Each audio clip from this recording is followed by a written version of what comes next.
Paddy procurement in Chhattisgarh will begin from November 15th. The Agriculture Department and cooperative societies have completed all preparations.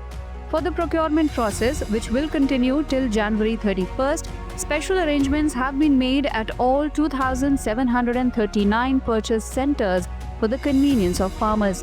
In 2024-25, Chhattisgarh set a record in paddy procurement. A total of 149.25 lakh metric tons of paddy was purchased from more than 25 lakh farmers, for which payments exceeding 31,000 crore rupees were made. Chhattisgarh को आगे बढ़ाने के लिए हम लोग कर रहे हैं और कृषि को बहुत आगे बढ़ाना चाहते हैं, ताकि हमारा ये छत्तीसगढ़ धान का कटोरा कहलाता है। 80% लोग खेती पर आधारित हैं। Online and offline registration of paddy farmers has been completed. At the procurement centers, facilities like electronic weighing machines, CCTV cameras, and drinking water are being ensured. This year, the Chhattisgarh government will procure paddy from 27 lakh farmers at a rate of 3,100 rupees per quintal.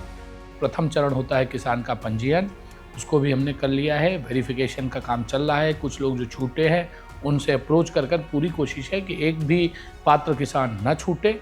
उसके बाद दूसरा चरण होता है जब हम token issue करने से लेकर समिति की तैयारियों का देखते हैं, उसकी भी ट्रेनिंग का मॉड्यूल्स बन गए हैं। किसान भाइयों के लिए बड़े खुशहाली का समय है, जब पिछले साल ही रिकॉर्ड खरीदी 149 लाख टन से ऊपर की हुई थी और इस बार उससे भी बड़ी तैयारी है माननीय विष्णुदेव साय सरकार की, और सभी सोसाइटियां इसके लिए तैयार हैं, सारी तैयारियां कर ली गई है।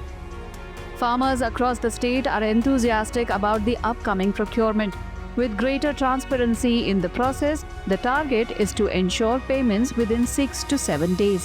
किसानों के लिए जो सुविधा हम दे रहे हैं अपने समिति के माध्यम से धान खरीदी के लिए, तो टोकन के माध्यम से खरीदी होना है। उस टोकन को हम किसान की सुविधा के लिए उनके घर तक घर पहुंच सेवा के रूप में समिति के द्वारा पहुंचाते हैं हम लोग।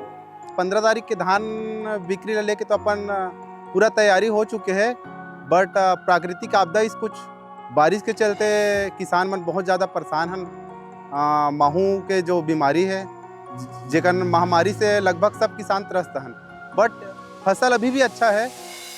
This year, the government has further improved the system for storage and transportation of paddy.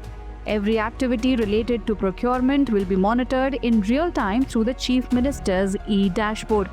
Known as the Rice Bowl of India, Chhattisgarh aims to ensure that farmers receive the full value of their hard work on time as the procurement process begins on November 15th.